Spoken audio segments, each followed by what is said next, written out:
दोस्तों, प्रस्तुत है चंद्रधर शर्मा गुलेरी की प्रसिद्ध कहानी उसने कहा था। इसका प्रकाशन 1915 में हुआ था। बड़े बड़े शहरों के इक्के गाड़ी वालों की जबान के कोड़ों से जिनकी पीठ छिल गई है और कान पक गए हैं, उनसे हमारी प्रार्थना है कि अमृतसर के बम्बू काट वालों की बोली का मरहम लगावें।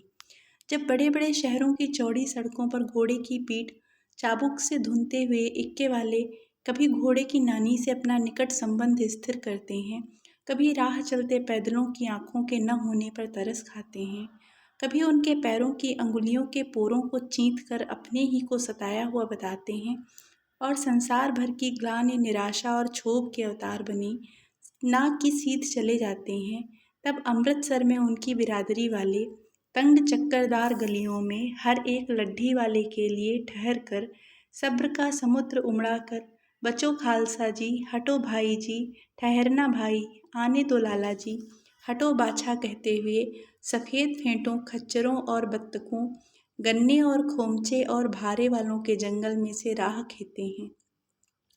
क्या मजाल है कि जी और साहब बिना सुने किसी को हटना पड़े। यह बात नहीं कि उनकी जीभ चलती नहीं, पर मीठी छुरी की तरह महीन मार करती हुई। यदि कोई बुढ़िया बार बार चितौनी देने पर भी लीक से नहीं हटती, तो उनकी बचनावली के ये नमूने हैं। हट जा जीणे जोगिए, हट जा कर्मा वालिए, हट जा पुत्ता प्यारिए, बच जा लंबी वालिए। समष्टि में इनके अर्थ हैं कि तू जीने योग्य है, तू भाग्यों वाली है, पुत्रों को प्यारी है, लंबी उम्र तेरे सामने है, तू क्यों मेरे पहिए के नीचे आना चाहती है, बच जा। ऐसे बम्बू काट वालों के बीच में होकर एक लड़का और एक लड़की चौक की एक दुकान पर आ मिले। उसके बालों और इसके ढीले सुथने से जान पड़ता था कि दोनों सिख हैं। वो अपने मामा के केस धोने के लिए दही लेने आया था और यह रसोई के लिए बड़ियाँ। दुकानदार एक परदेसी से गुथ रहा था जो शेर भर गीले पापड़ों की गड्डी को गिने बिना हटता न था। तेरे घर कहाँ हैं? मगरे में। और तेरे? मांझे में। यहाँ कहाँ रहती है? अतर सिंह की बैठक में। वे मेरे मामा होते हैं। मैं भी मामा के यहाँ आया हूँ, उनका घर गुरु बाजार में है।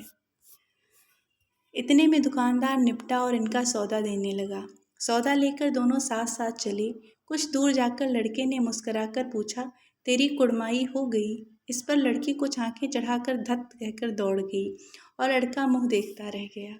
दूसरे तीसरे दिन सब्जी वाले के यहाँ, दूध वाले के यहाँ अकस्मात दोनों मिल जाते। महीना भर यही हाल रहा। 2-3 बार लड़के ने पूछा, तेरी कुड़माई हो गई? और उत्तर में वही धत मिला। एक दिन जब फिर लड़के ने वैसी ही हंसी में चढ़ाने के लिए पूछा, तो लड़की लड़के की संभावना के विरुद्ध बोली, हाँ हो गई। कब?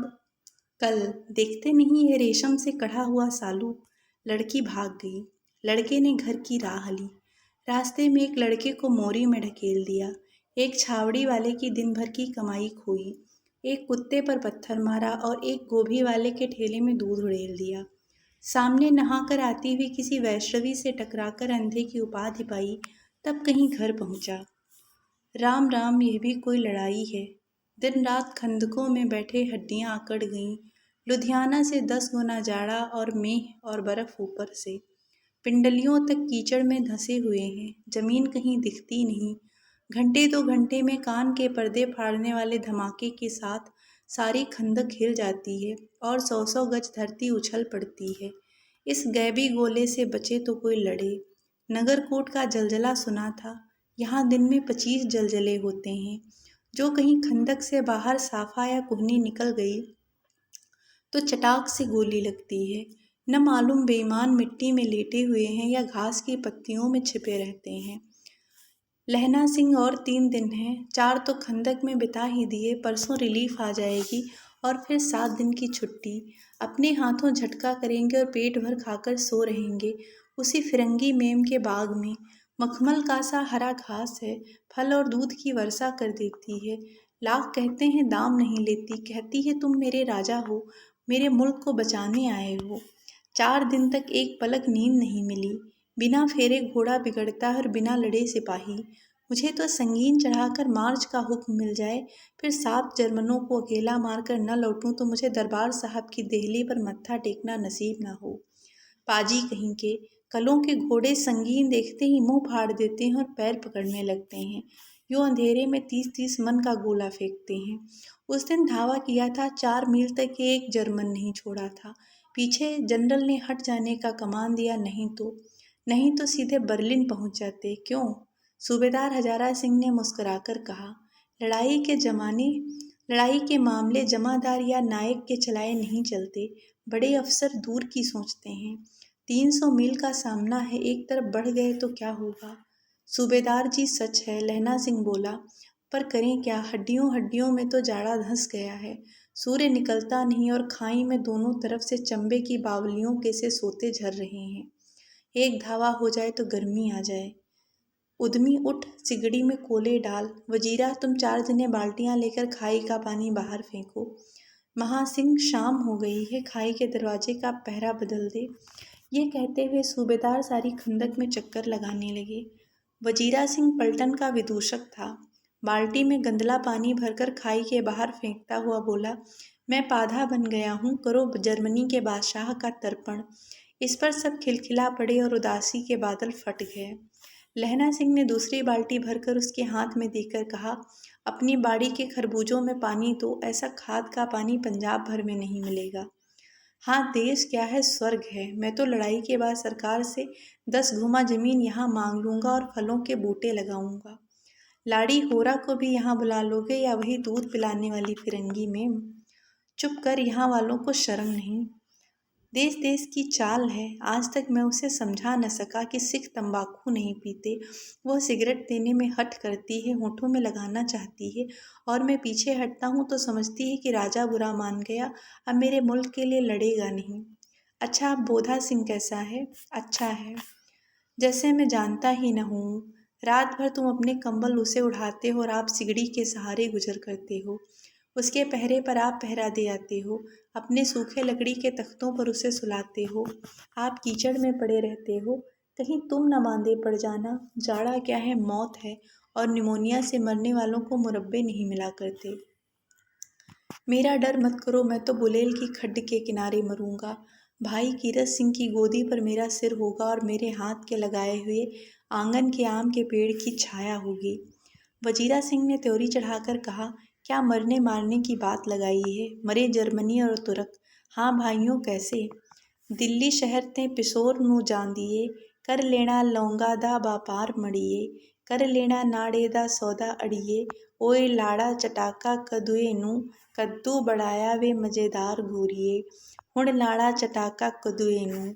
कौन जानता था कि दाढ़ियों वाले घरबारी सिख ऐसा लुच्चों का गीत गाएंगे? पर सारी खंदक इस गीत से गूंज उठी और सिपाही फिर ताजे हो गए, मानो 4 दिन से सोते और मौज ही करते रहे हों। दोपहर गई है, दोपहर रात गई है, अंधेरा है, सन्नाटा छाया हुआ है। बोधा सिंह खाली बिस्कुटों के 3 टिनों पर अपने दोनों कंबल बिछाकर और लहना सिंह के 2 कंबल और एक बरान कोट ओढ़कर सो रहा है। लहना सिंह पहरे पर खड़ा हुआ है, एक आंख खाई के मुंह पर है और एक बोधा सिंह के दुबले शरीर पर। बोधा सिंह कराहा, क्यों बोधा भाई, क्या है?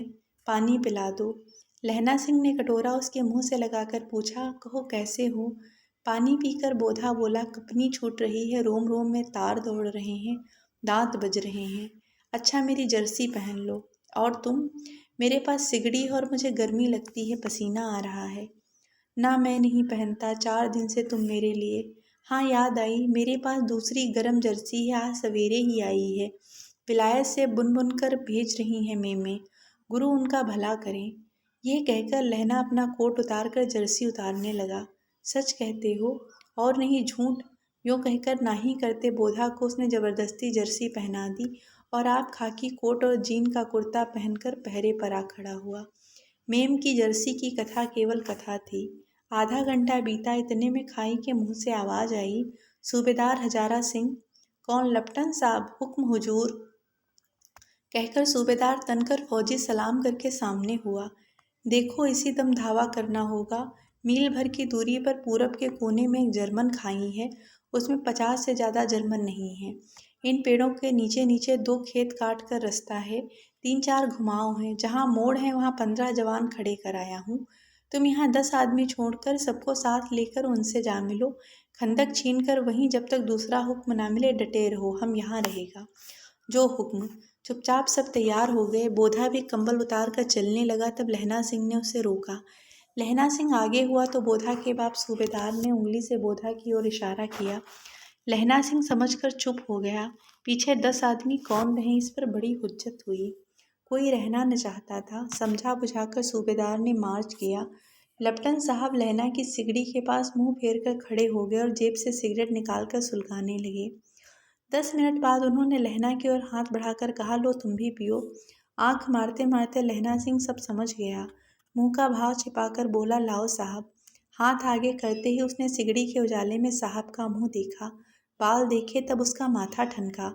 लेफ्टिनेंट साहब के पट्टियों वाले बाल एक दिन में ही कहाँ उड़ गए और उनकी जगह कैदियों से कटे बाल कहाँ से आ गए। शायद साहब शराब पिए हुए हैं और उन्हें बाल कटवाने का मौका मिल गया है। लहना सिंह ने जांचना चाहा। लेफ्टिनेंट साहब 5 वर्ष से उसकी रेजिमेंट में थे। क्यों साहब, हम लोग हिंदुस्तान कब जाएंगे? लड़ाई खत्म होने पर। क्यों, क्या यह देश पसंद नहीं? नहीं साहब, शिकार के वे मज़े यहाँ कहाँ। याद है पार साल नकली लड़ाई के पीछे हम आप जगाधरी जिले में शिकार करने गए थे। हाँ हाँ, वहीं जब आप खोते पर सवार थे और आपका खानसामा अब्दुल्ला रास्ते के एक मंदिर में जल चढ़ाने को रह गया था। बेशक पाजी कहीं का। सामने से वो नील गाय निकली कि ऐसी बड़ी मैंने कभी न देखी थी, और आपकी एक गोली कंधे में लगी और पुट्ठे में निकली। ऐसे अफसर के साथ शिकार खेलने में मज़ा है। क्यों साहब, शिमले से तैयार होकर उस नील गाय का सिर आ गया था ना? आपने कहा था कि रेजिमेंट की मेस में लगाएंगे। हाँ, पर मैंने वो विलायत भेज दिया। ऐसे बड़े बड़े सींग 2-2 फुट के तो होंगे। हाँ लहना सिंह, 2 फुट 4 इंच के थे। तुमने सिगरेट नहीं पिया? पीता हूँ साहब, दिया सलाई ले आता हूँ, कहकर लहना सिंह खंदक में घुसा। अब उसे संदेह नहीं रहा था। उसने झटपट निश्चय कर लिया कि क्या करना चाहिए। अंधेरे में किसी सोने वाले से वो टकराया। कौन? वजीरा सिंह? हाँ, क्यों लहना, क्या कयामत आ गई? जरा तो आंख लगने दी होती। होश में आओ, कयामत आई है और लेफ्टिनेंट साहब की वर्दी पहन कर आई है। क्या? लेफ्टिनेंट साहब या तो मारे गए हैं या कैद हो गए हैं। उनकी वर्दी पहनकर ये कोई जर्मन आया है। सूबेदार ने इसका मुंह नहीं देखा। मैंने देखा और बातें की हैं। सोहरा साफ उर्दू बोलता है, पर किताबी उर्दू, और मुझे पीने को सिगरेट दिया है। तो अब मारे गए, धोखा है। सूबेदार होरा कीचड़ में चक्कर काटते फिरेंगे और यहाँ खाई पर धावा होगा। उठो, एक काम करो, पलटन के पैरों के निशान देखते देखते दौड़ जाओ, अभी बहुत दूर न गए होंगे। सूबेदार से कहो एकदम लौट आए, खंदक की बात झूठ है। चले जाओ, खंदक के पीछे से निकल जाओ, पत्ता तक न खड़के, देर मत करो। हुक्म तो यह है कि यहीं। ऐसी तैसी हुक्म की? मेरा हुक्म? जमादार लहना सिंह, जो इस वक्त यहाँ सबसे बड़ा अफसर है, उसका हुक्म है। मैं लेफ्टिनेंट साहब की खबर लेता हूँ। पर यहाँ तो तुम 8 है। 8 नहीं, 10 लाख। एक एक अकालिया 1.25 लाख के बराबर होता है। चले जाओ। लौटकर खाई के मुहाने पर लहना सिंह दीवार से चिपक गया। उसने देखा कि लेफ्टिनेंट साहब ने जेब से बेल के बराबर 3 गोले निकाले। तीनों को जगह जगह खंदक की दीवारों में घुसेड़ दिया और तीनों में एक तार सा बांध दिया। तार के आगे सूत की एक गुत्थी थी जिसे सिगड़ी के पास रखा। बाहर की तरफ जाकर एक दिया सलाई जलाकर गुत्थी पर रखने, इतने में बिजली की तरह दोनों हाथों से उल्टी बंदूक को उठाकर लहना सिंह ने साहब की कोहनी पर तान कर दे मारा। धमाके के साथ साहब के हाथ से दिया सलाई गिर पड़ी। लहना सिंह ने एक कुंदा साहब की गर्दन पर मारा और साहब औख मीन गॉड कहते हुए चित्त हो गए। लहना सिंह ने तीनों गोले बीन कर खंदक के बाहर फेंके और साहब को घसीट कर सिगड़ी के पास लिटाया। जेबों की तलाशी ली। 3-4 लिफाफे और एक डायरी निकाल कर उन्हें अपनी जेब के हवाले किया। साहब की मूर्छा हटी। लहना सिंह हंसकर बोला, क्यों लेफ्टिनेंट साहब, मिजाज कैसा है? आज मैंने बहुत बातें सीखी। ये सीखा कि सिख सिगरेट पीते हैं। ये सीखा कि जगाधरी के ज़िले में नील गायें होती हैं और उनके 2 फुट 4 इंच के सींग होते हैं। ये सीखा कि मुसलमान खानसामा मूर्तियों पर जल चढ़ाते हैं और लेफ्टिनेंट साहब खोते पर चढ़ते हैं। पर यह तो कहो, ऐसी साफ उर्दू कहाँ से सीखा है? हमारे लेफ्टिनेंट साहब तो बिना डेम के 5 लफ्ज़ भी नहीं बोला करते थे। लहना ने पतलून के जेबों की तलाशी नहीं ली थी। साहब ने मानो जाड़े से बचने के लिए दोनों हाथ जेबों में डाले। लहना सिंह कहता गया, चालाक तो बड़े हो, पर मांझे का लहना इतने बरस लेफ्टिनेंट साहब के साथ रहा है। उसे चकमा देने के लिए 4 आंखें चाहिए। 3 महीने हुए एक तुर्की मौलवी मेरे गांव आया था। औरतों को बच्चे होने के ताबीज बांटता था और बच्चों को दवाई देता था। चौधरी के बड़ के नीचे मंजा बिछाकर हुक्का पीता रहता था और कहता था कि जर्मनी वाले बड़े पंडित हैं, वेद पढ़ पढ़ कर उसमें से विमान चलाने की विद्या जान गए हैं। गौ को नहीं मारते, हिंदुस्तान में आ जाएंगे तो गो हत्या बंद कर देंगे। मंडी के बनियों को बहकाता कि डाकखाने से रुपया निकाल लो, सरकार का राज्य जाने वाला है। डाक बाबू पोल्हू राम भी डर गया था। मैंने मुल्ला जी की दाढ़ी मोड़ दी थी और गांव से बाहर निकाल कर कहा था, जो गांव में अब पैर रखा तो। साहब की जेब में से पिस्तौल चला और लहना की जांघ में गोली लगी।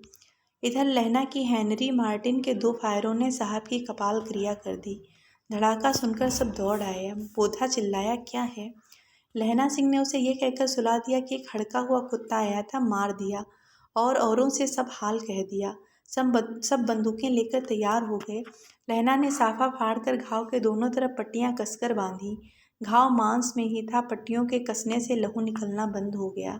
इतने में 70 जर्मन चिल्लाकर खाई में घुस पड़े। सिखों की बंदूकों की बाढ़ ने पहले धावे को रोका, दूसरे को रोका, पर यहाँ थे 8।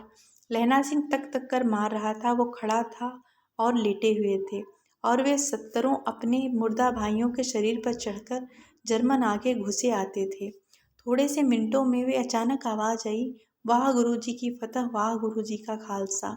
और धड़ाधड़ बंदूकों के फायर जर्मनों की पीठ पर पड़ने लगे। ऐन मौके पर जर्मन 2 चक्की के पाटों के बीच आ गए। पीछे से सूबेदार हजारा सिंह के जवान आग बरसाते थे और सामने लहना सिंह के साथियों के संगीन चल रहे थे। पास आने पर पीछे वालों ने भी संगीन पिरोना शुरू कर दिया। एक किलकारी और, अकाल सिक्खां दी फौज आई, वाह गुरुजी दी फतह, वाह गुरुजी दा खालसा, सत श्री अकाल पुरख। और लड़ाई खत्म हो गई। 63 जर्मन या तो खेत रहे थे या कराह रहे थे। सिखों में 15 के प्राण गए। सूबेदार के दाहिने कंधे में से गोली आर पार निकल गई। लहना सिंह की पसली में एक गोली लगी। उसने घाव को खंदक की गीली मिट्टी से पूर लिया और बाकी का साफा कसकर कमरबंद की तरह लपेट लिया। किसी को खबर ना हुई कि लहना को दूसरा घाव भारी घाव लगा है। लड़ाई के समय चांद निकल आया था, ऐसा चांद जिसके प्रकाश से संस्कृत कवियों का दिया हुआ छई नाम सार्थक होता है। और हवा ऐसी चल रही थी जैसी बाणभट्ट की भाषा में दंत वीणोपदेशाचार्य कहलाती।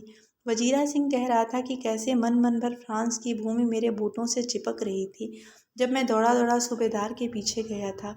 सूबेदार लहना सिंह से सारा हाल सुन और कागजात पाकर वे उसकी तुरंत बुद्धि को सराह रहे थे और कह रहे थे कि तू न होता तो आज सब मारे जाते। इस लड़ाई की आवाज़ 3 मील दाहिनी ओर की खाई वालों ने सुन ली थी। उन्होंने पीछे टेलीफोन कर दिया था। वहाँ से झटपट 2 डॉक्टर और 2 बीमार ढोने की गाड़ियाँ चली, जो कोई 1.5 घंटे के अंदर अंदर आ पहुँची। फील्ड अस्पताल नज़दीक था, सुबह होते होते वहाँ पहुँच जाएंगे, इसलिए मामूली पट्टी बांध कर एक गाड़ी में घायल लिटाए गए और दूसरी में लाशें रखी गईं। सूबेदार ने लहना सिंह की जांघ में पट्टी बंधवानी चाहिए, पर उसने ये कहकर टाल दिया कि थोड़ा घाव है, सवेरे देखा जाएगा। बोधा सिंह ज्वर में बर्रा रहा था। वो गाड़ी में लिटाया गया। लहना को छोड़कर सूबेदार जाते नहीं थे। ये देख लहना ने कहा, तुम्हें बोधा की कसम है और सूबेदारनी जी की सौगंध है, जो इस गाड़ी में न चले जाओ। और तुम मेरे लिए वहां पहुंचकर गाड़ी भेज देना, और जर्मन मुर्दों के लिए भी तो गाड़ियां आती होंगी। मेरा हाल बुरा नहीं, देखते नहीं मैं खड़ा हूँ। वजीरा सिंह मेरे पास है ही। अच्छा, पर बोधा गाड़ी पर लेट गया। भला आप भी चढ़ जाओ, सुनिए तो, सूबेदारनी होरा को चिट्ठी लिखो तो मेरा मत्था टेकना लिख देना, और जब घर जाओ तो कह देना कि मुझसे जो उसने कहा था वो मैंने कर दिया। गाड़ियां चल पड़ी थीं। सूबेदार ने चढ़ते चढ़ते लहना का हाथ पकड़कर कहा, तैने मेरे और बोधा के प्राण बचाए हैं, लिखना कैसा, साथ ही घर चलेंगे। अपनी सूबेदारनी को तू ही कह देना उसने क्या कहा था। अब आप गाड़ी पर चढ़ जाओ, मैंने जो कहा वो लिख देना और कह भी देना। गाड़ी के जाते लहना लेट गया। वजीरा पानी पिला दे और मेरा कमरबंद खोल दे, तर हो रहा है। मृत्यु के कुछ समय पहले स्मृति बहुत साफ हो जाती है। जन्म भर की घटनाएं एक एक करके सामने आती हैं। सारे दृश्यों के रंग साफ होते हैं। समय की धुंध बिल्कुल उन पर से हट जाती है। लहना सिंह 12 वर्ष का है, अमृतसर में मामा के यहाँ आया हुआ है। दही वाले के यहाँ, सब्जी वाले के यहाँ, हर कहीं उसे एक 8 वर्ष की लड़की मिल जाती है। जब वो पूछता है तेरी कुड़माई हो गई, तब धत कहकर वो भाग जाती है। एक दिन उसने वैसे ही पूछा तो उसने कहा, हाँ कल हो गई, देखते नहीं रेशम के फूलों वाला सालू। इतना सुनते ही लहना सिंह को दुख हुआ, क्रोध हुआ। क्यों हुआ? वजीरा सिंह पानी पिला दे। 25 वर्ष बीत गए, अब लहना सिंह नंबर 77 राइफल्स में जमादार हो गया है।